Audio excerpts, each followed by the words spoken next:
ရွှေလက်ဝင်လို့မင်္ဂလာကြီးနိုင်ပြေဝစေ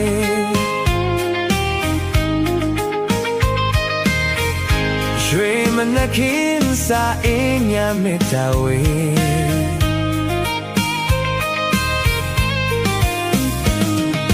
ရွှေမောဝေမောတီတော်သလိုဖြိုးဝေပါစေ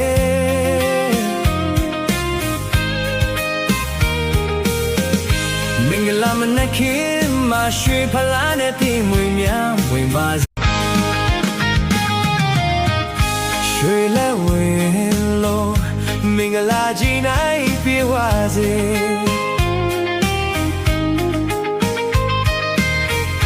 ရွှေမနှက်ခင်စာအင်းညမေတ္တာဝေ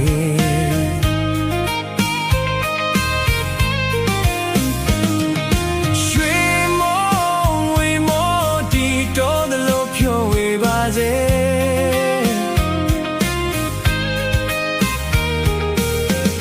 မင်္ဂလာမနှက်ခင်မှာရွှေဖလားနဲ့တင်မွေများဝင်ပါ